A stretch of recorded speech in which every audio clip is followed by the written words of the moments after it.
Anda baik-baik saja? Ditra bertanya khawatir. Ketika tuannya meminta Ditra merawat Andrea di kamar seharian, dia merasa ada sesuatu yang tidak biasa. Sementara itu, ada hal yang harus tuannya urus untuk sementara. Apalagi tadi Ditra melihat Tuan Rico datang dengan tergesa-gesa, sebelum dirinya masuk ke kamar majikannya. Sementara saat ini Andrea terbaring di atas ranjang dengan dengusan sebal. Ini karena James yang memaksanya di kamar mandi barusan. Mendadak wajahnya memerah karena mengingat hal yang begitu memalukan untuknya. Wajah Anda memerah nyonya, Anda demam. Ditra langsung panik. Diam. Andrea terpaksa berkata dengan intonasi tinggi karena terlalu malu. Bagaimana denganmu? Mona mengantarkanmu pulang dengan sehat tanpa lecet kan? Ditra menganggukkan kepalanya polos. Nyonya, apa saya minta tuan memanggilkan dokter? Saya tidak ingin melihat nyonya lemah tidak berdaya dan berbaring di atas ranjang seharian. Pasti Anda kesulitan, ujar Ditra jujur. Memang apa yang dikatakan oleh Ditra itu adalah kenyataan. Andrea memang tidak bisa diam, namun sekarang kondisinya tidak memungkinkan untuknya bangkit. Toh juga akan membaik beberapa jam ke depan. Anda pulang begitu cepat dan meninggalkan saya nyonya. Saya benar-benar khawatir. Andrea menarik kedua sudut bibirnya ke atas. Tidak masalah. Justru aku punya hutang budi yang begitu besar terhadap Bu Rati, sampaikan salamku dan mungkin minggu ini kamu boleh pulang selama 3 hari. Mata Ditra berbinar senang. Dia tidak percaya dengan apa yang baru dia dengar sekarang. Nyonya mau mengizinkannya untuk pergi berlibur di rumahnya. Tapi binar senang itu berubah ketika menyadari, mungkin saja nyonyanya akan sedih karena tidak ada dirinya. Siapa yang akan merawat nyonya, apalagi saat ini nyonya berbaring lemah tak berdaya. Kenapa tatapanmu itu berubah sedih? Aku memberikanmu hadiah untuk berlibur. Kamu tidak ingin itu Ditra? Tanya Andrea keheranan. Tentu saja saya ingin nyonya. Tapi kalau untuk meninggalkan nyonya yang sedang sakit begini, saya mana bisa, balas gadis itu dengan raut wajah sungguh-sungguh. Andrea menahan untuk tidak tertawa. Dia benar-benar merasa Ditra ini sudah seperti adiknya saja. Tapi Andrea beruntung karena bisa mengenal sosok seperti Ditra. James pasti akan menjagaku dengan sangat baik, kamu tenang saja. Ditra tampak terkejut mendengarnya. Tuannya itu mana mungkin menjaga nyonyanya, apalagi sikapnya masih sedingin es di kutub. Ditra merinding geli membayangkan kalau sampai hal itu benar-benar terjadi. Tuan tidak seramah itu untuk menjaga nyonya. Maaf nyonya, tapi nyonya pasti akan terus kedinginan karena tuan itu seperti kulkas. Ditra sengaja setengah berbisik karena tidak ingin ketahuan. Andrea lagi-lagi menahan tawa. Ternyata pikirannya ketika melihat James untuk yang pertama kali adalah kulkas berjalan. Andrea juga bisa tebak, rata-rata pelayan di sini pasti berpikiran sama. Ingatan siang tadi membuat Andrea kembali merasa malu. Dia benar-benar sangat malu, astaga. Kenapa dia teringat pelukan hangat James? Anda lagi-lagi bertingkah aneh. Apa saya benar-benar meminta pada tuan untuk dipanggilkan dokter? Andrea segera menggeleng. Dia tidak ingin satu mansion tahu tentang kejadian malam tadi. Apalagi saat Ditra datang mengambil spray berwarna abu itu, beruntung tidak terlalu kentara warnanya. Nyonya, mungkinkah karena Anda sedang menstruasi makanya merasa sakit? Andrea bingung mau menjawab apa, dia saja baru selesai menstruasi sekitar 3 hari yang lalu. Namun kalau dia menjawab jujur, gadis polos di hadapannya ini pasti akan mencecarnya dengan banyak pertanyaan. Andrea menjawabnya dengan anggukan singkat dan ragu. Karena dia sudah membohongi gadis polos itu. Pantas saja. Nanti saya akan mintakan Kak Anggi makanan penambah darah supaya Anda tidak lemas seperti ini. Andrea hanya bisa mengangguk singkat. Meski harus terpaksa membohongi gadis lugu di hadapannya. Tapi nyonya, saya senang mengetahui tuan mulai peduli pada Anda. Saya akan mendukung hubungan Anda dengan tuan, semangat nyonya. Ujar Ditra penuh semangat membara. Ya Tuhan. Salahkah Andrea membohongi gadis lugu yang polos ini? Kruyuk. Suara yang disinyalir berasal dari perut Andrea membuat Ditra senang bukan main. Bukan senang karena majikannya kelaparan, tapi dia senang ada yang bisa dia lakukan untuk nyonyanya. Anda lapar nyonya, biarkan saya meminta Anggi menyiapkan makanan untuk Anda. Mohon tunggu di sini ya, ujar Ditra semangat. Padahal aku baru selesai makan 1 jam yang lalu, tapi kenapa lapar lagi? Ini pasti gara-gara James, gumam Andrea dengan suara kecil. Nyonya, panggil Ditra yang sengaja ingin pamit namun tidak kunjung mendapat jawaban dari nyonyanya. Iya Ditra, ambilkan aku makanan dan siapkan camilan untuk diletakkan di atas nakasku. Aku mungkin butuh camilan juga nanti, jelas Andrea.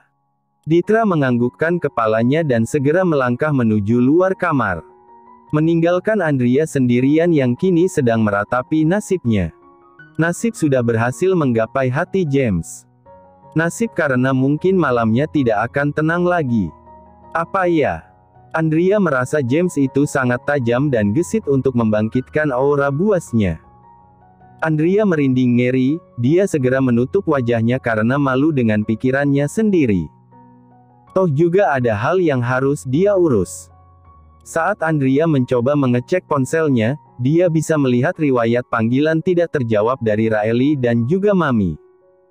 Mungkin karena dia tidak dengar atau memang saat itu dia masih tidur. Andrea mencoba menghubungi kembali sang Mami dan mendengarkan ocehan Mami yang dari tadi sudah mencoba menghubunginya, namun tidak mendapat balasan dari Andrea. Maaf Mi, Andrea ketiduran. Tidak biasanya anak Mami ini ketiduran. Tapi Mami yakin kamu mungkin kelelahan. Mata Andrea membulat sempurna, bagaimana Maminya tahu? Astaga, dia menjauhkan sedikit ponselnya kemudian menatap layar panggilan dari Mami. Andrea menggeleng karena itu hanya pikiran negatifnya saja. Ada apa Mami menelpon? Kamu tahu pernikahan adikmu diundur sayang. Mami mungkin lupa mengabarimu. Andrea mengernyitkan dahinya bingung. Kenapa diundur? Rio ada masalah dengan perusahaannya. Jadi mau tidak mau harus diundur untuk sementara waktu. Andrea menarik satu sudut bibirnya. Baguslah kalau diundur. Mungkin sekarang adiknya itu sedang bingung bagaimana menjaga citranya. Andrea bukannya tidak ingin membalas perlakuan adiknya, tapi tidak dipungkiri bahwa rasa sayangnya sebagai seorang kakak tidak bisa dia hilangkan begitu saja. Lalu saat Mami pulang, Mami tidak melihat keberadaan adikmu. Apa dia sedang berkunjung ke sana? Raeli menghilang. Tidak Mi, jawab Andrea jujur. Mami khawatir adikmu itu kenapa-napa. Mungkin dia merasa kesal karena pernikahannya diundur secara sepihak. Maksud Mami, Rio yang mengundur hari tanpa pemberitahuan. Mami sudah punya firasat buruk dari awal sama dia. Andrea menganggukkan kepalanya setuju. Toh juga kalau Andrea tahu sikap busuk Rio selama ini, mungkin dia tidak akan pernah tertarik pada pria itu. Ini sudah jadi pilihan Raeli Mi, mungkin juga dia merasa kalau Rio itu adalah pria terbaik untuknya. Mungkin karena fokus pada teleponnya, Andrea tidak sadar kalau saat ini James masuk dan duduk tepat di pinggir ranjang. Iya Rio itu. Ucapan Andrea terhenti ketika jantungnya berdegup kencang melihat siapa yang kini duduk dengan ekspresi datar. Kenapa sayang? Mi, Andrea tutup dulu ya. Loh, kenapa? Tut. Ya James kamu ngapain di sini? Kenapa menyebut nama pria lain? Aku hanya sedang mengobrol dengan Mami. Kata Mami, Rio mengundur hari pernikahannya dengan Raeli. Aku hanya menyebut namanya untuk itu. Seakan peka kalau James berkelakuan aneh karena Andrea menyebut nama Rio. Lalu kamu sendiri ngapain ke sini?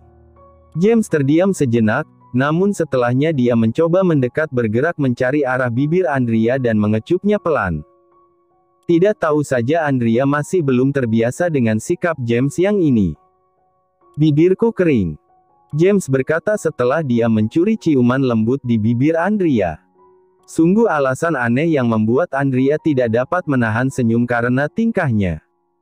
Baru beberapa menit, tapi kamu sudah rindu. Kemarin-kemarin kamu malah mengusirku, dengus Andrea yang sengaja mengingat dosa masa lalu James.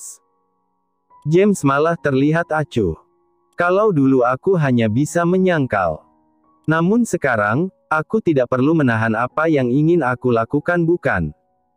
Ada sup daging tidak? Ditra bertanya pada wanita yang lebih tua 5 tahun darinya. Dia baru saja keluar dari kamar majikannya dan ingin mengambilkan makanan untuk majikannya itu. Tentu. Untuk siapa? Tanya Anggi penasaran. Kebetulan saat itu kepala pelayan ada di sana karena membahas persediaan logistik untuk kebutuhan mansion mereka. Biasanya, Nyonya mengalami kram perut. Dia butuh sup daging yang menambah energinya. Kepala pelayan yang tidak sengaja mencuri dengar, mengernyitkan dahinya keheranan. Kram perut bagaimana? Tanya Anggi. Nyonya sedang menstruasi. Biasalah, wanita akan kram perut karena datang bulan. Aku juga lihat di spray tadi ada noda darah. Pasti dia butuh asupan nutrisi yang cukup, tambahnya dengan ekspresi wajah polos. Pria tua baya itu tidak mampu menahan tawanya mendengar ucapan polos dari gadis kecil di sebelahnya. Sementara Anggi hanya menahan senyum, karena tadi saat mengantarkan makanan dia melihat nyonyanya terbaring polos tertutup selimut di atas dada. Kenapa Anda tertawa? Tanya Ditra kebingungan. Pak Ernest, setiap wanita itu akan mengalami siklus menstruasi yang menyakitkan. Anda tidak tahu rasanya akan seperti apa, jadi jangan menertawakannya dengan begitu dong, ujar Ditra yang salah paham karena reaksi Pak Ernest. Ditra mereka masih terlalu muda untuk tahu hal ini. Dia bahkan tidak akan mengerti apa maksudnya. Suatu saat kamu akan mengerti, ujar Pak Ernest. Anggi ikut menahan senyum karena ucapan polos Ditra. Kemudian menyiapkan sup seperti yang diinginkan olehnya. Aku berharap semoga mansion ini akan ramai dengan tawa anak-anak, ujar pria tua baya di samping Ditra. Iya, semoga Tuan cepat mencintai Nyonya. Saya akan menjadi pendukung pertama perjuangan Nyonya mendapatkan hati Tuan. Pak Ernest menghela napas, dia ingin memberitahu kepada Ditra bahwa sepertinya hal itu tidak diperlukan lagi. Karena Nyonya Andrea sudah menang dan berhasil mendapatkan hati Tuan mereka.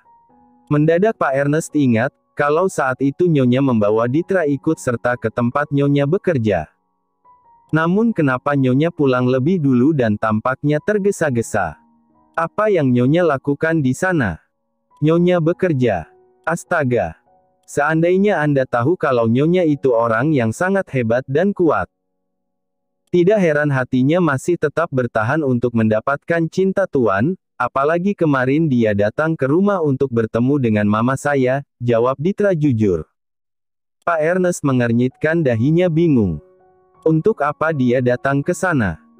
Tidak tahu, aku hanya dengar Nyonya ingin mengetahui masa kecil Tuan. Mamaku kan mantan pelayan di sini, balasnya lagi. Ditra benar-benar gadis yang polos dan jujur. Sementara itu Pak Ernest menghela napas, namun sebagian dari hatinya merasa lega. Nyonya Andrea hebat memiliki inisiatif dan usaha untuk mencari tahu sendiri meski dirinya tidak pernah mengatakan hal tersebut pada nyonyanya. Berarti Nyonya Andrea sudah mengetahui semua rahasia yang terjadi di mansion ini. Semoga dengan hal itu, Nyonya Andrea bisa membantu tuannya kembali lagi seperti dulu. Meski Ernest tahu kalau ada beberapa yang akan sulit mereka ubah. Termasuk dampak dari kejadian tragis masa lalu. Bahkan keberadaan Nani Novin saat ini masih menjadi misteri. Dulu hanya Nani Novin yang bisa menenangkan tuannya. Wanita paruh baya itu. Apakah dia baik-baik saja? Pak Ernest, saya permisi dulu. Pria paruh-baya itu tersadar dan segera menganggukkan kepalanya membiarkan Ditra lewat untuk membawakan nyonyanya makanan. Gadis itu polos sekali ya Pak. Kamu benar Anggi. Entah dengan siapa dia akan berjodoh kelak, balas pria tua baya itu. Tuan dan Nyonya. Akhirnya mereka. Sudah Anggi, jangan kamu bahas. Biarkan saja ini menjadi rahasia, karena mereka belum mau menunjukkan hubungan mereka pada kita. Anggi mengangguk paham. Sementara itu di tempat lain bagian dari mansion Artadov, ada Rico dan Kelvin yang sedang menanti kedatangan tuan mereka. Tadi tuan mereka pamit mengambil sesuatu di kamar. Namun sampai sore menjelang malam begini, tuannya tidak kunjung datang. Padahal Rico sudah mengusahakan pulang dengan cepat. Tidakkah kamu merasa ada yang aneh dengan pria itu? Tanya Rico pada Kelvin. Tidak, balas Kelvin ragu. Cek. Dasar bohong. Aku tahu kamu setia, tapi tetap saja. Sikap tuan hari ini cukup aneh. Dia terkadang tersenyum, namun senyumnya begitu singkat. Kelvin mengernyit bingung, dia sama sekali tidak tahu kalau tuannya tersenyum. Apa karena dia terlalu fokus membahas rencana tuannya? Kemarin James mengatakan pada Kelvin, kalau dia akan menceraikan nyonya mereka setelah 1 tahun pernikahan. Namun Kelvin belum mendengar lebih lanjut terkait rencana itu. Apa ini yang menjadi alasan tuannya itu bersikap aneh? Kelvin, sebenarnya kemarin ada yang membuatku penasaran. Kelvin menoleh dengan sebuah keringitan bingung. Saat melakukan penggelapan dana. Tidak disangka, sebelumnya ada yang sudah melakukan dengan jumlah yang lebih besar. Aku yakin itu bukan ulah tuan, karena kitalah yang menjadi kaki tangan tuan selama ini. Kelvin mengangguk paham, dia juga pernah lihat laporannya. Namun mereka masih ragu apa harus menceritakan hal ini kepada tuannya. Toh tuannya juga ingin Artadov Group hancur.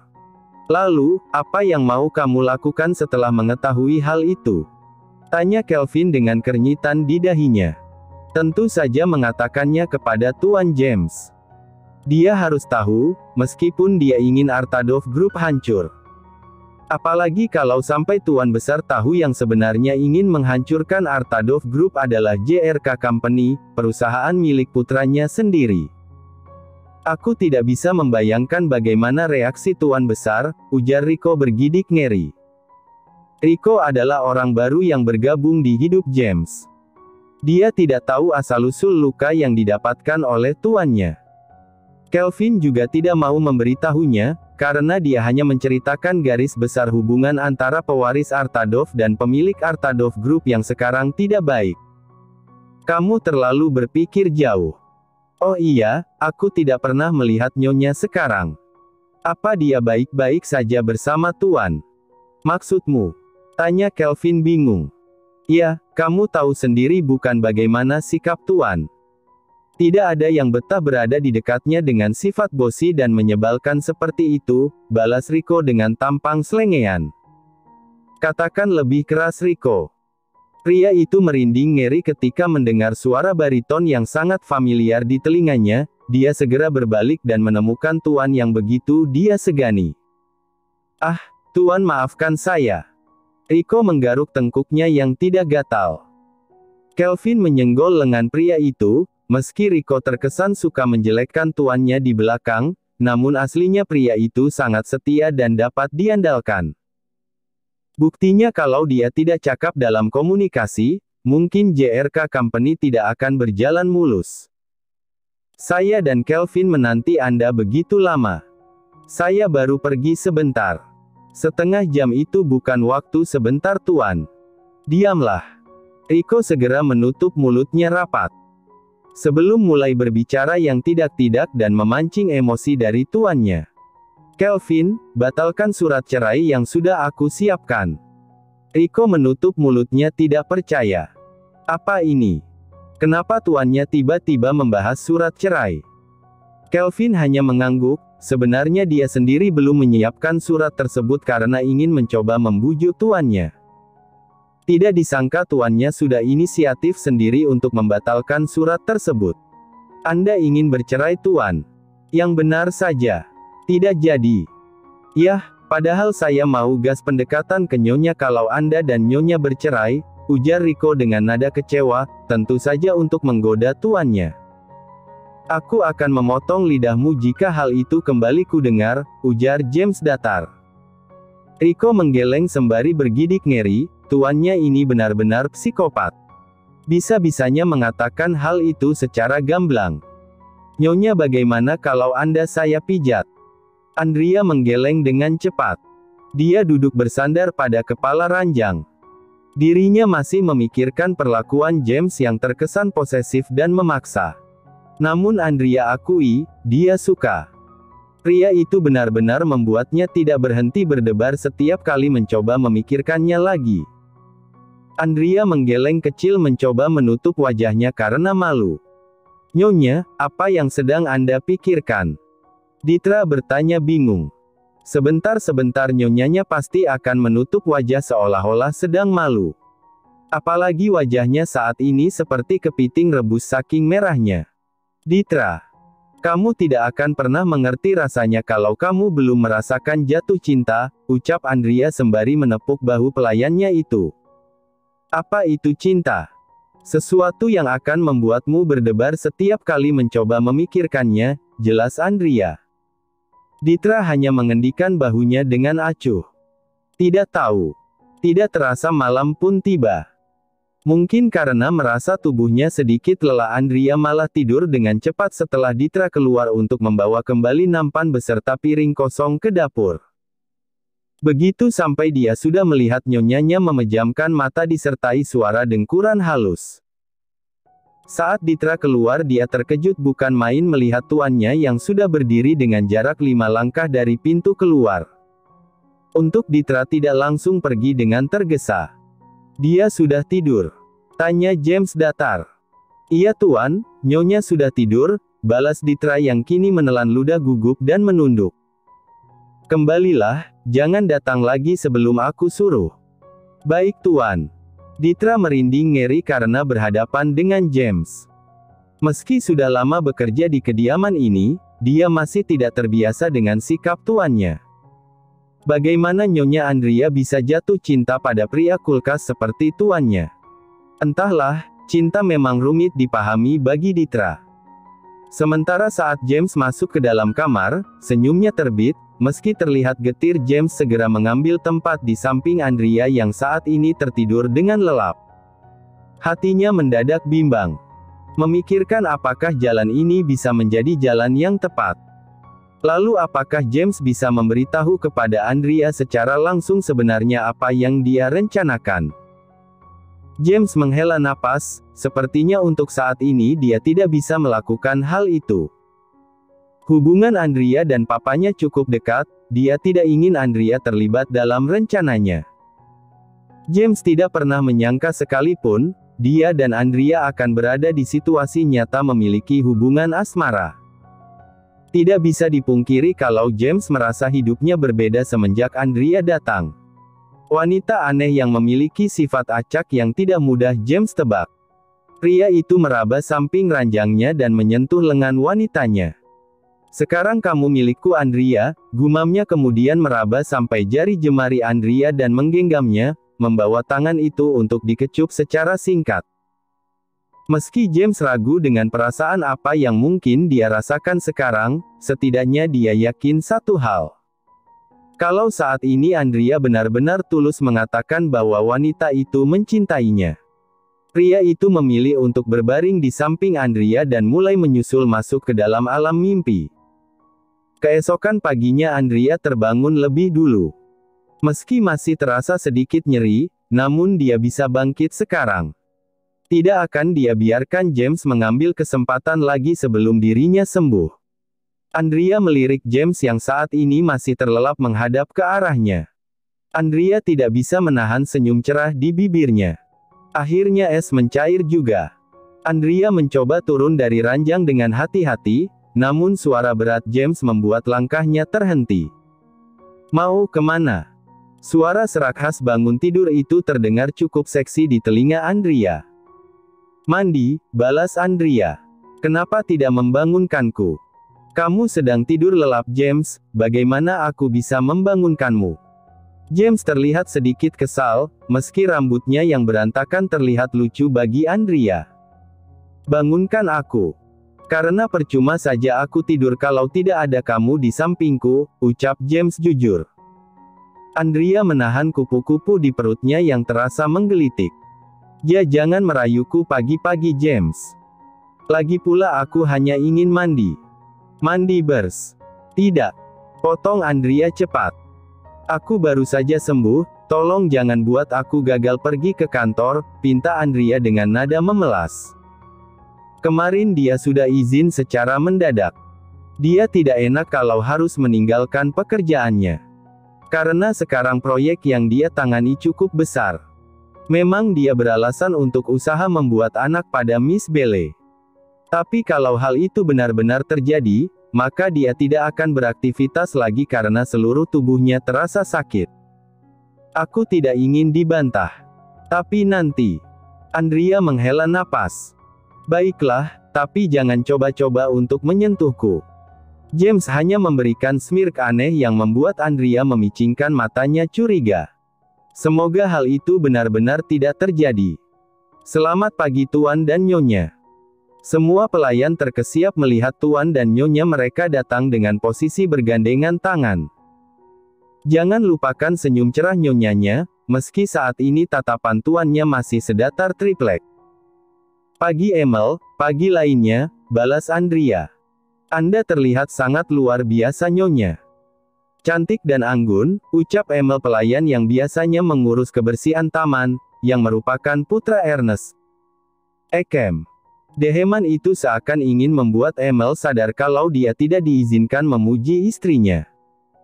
Apalagi sampai mungkin saja melayangkan tatapan penuh kekaguman. Tentu saja hal itu memancing sebuah senyum bahagia dari Pak Ernest dan Anggi yang berada di sana. Mereka tahu dengan jelas apa yang terjadi pada kedua majikannya itu. Pagi Tuan, Anda juga terlihat tampan. Sementara Emil hanya bisa mencoba sabar karena ucapan tuannya. Kemudian menyiapkan makanan yang memang menjadi menu sarapan. Tumben Ditra tidak menyiapkannya, kemana anak itu? Tanya Andrea. Dia mendadak demam Nyonya. Karena sepertinya dia punya daya tahan tubuh yang lemah, jawab Anggi yang kini meletakkan hidangan di hadapan Nyonyanya. Emil, nanti kamu antar saja Ditra ke rumah sakit, ujar Andrea. Baik Nyonya. Saya dengar Nyonya juga sakit, apa saya antar juga ke rumah sakit untuk diperiksa? Tanya Emil berniat baik. James yang mendengar hal tersebut merasa tidak suka. Pak Ernest segera menegur putranya melalui tatapan penuh kode. Lakukan apa yang diperintahkan, jangan menambah pekerjaan yang tidak seharusnya kamu kerjakan. Terima kasih sudah menonton, guys. Jangan lupa klik like jika kalian menikmati cerita ini, subscribe untuk update konten seru lainnya, dan tinggalkan komentar di bawah tentang apa yang kalian pikirkan atau cerita apa yang ingin kalian dengar selanjutnya. Dukungan kalian sangat berarti. Sampai jumpa di video berikutnya.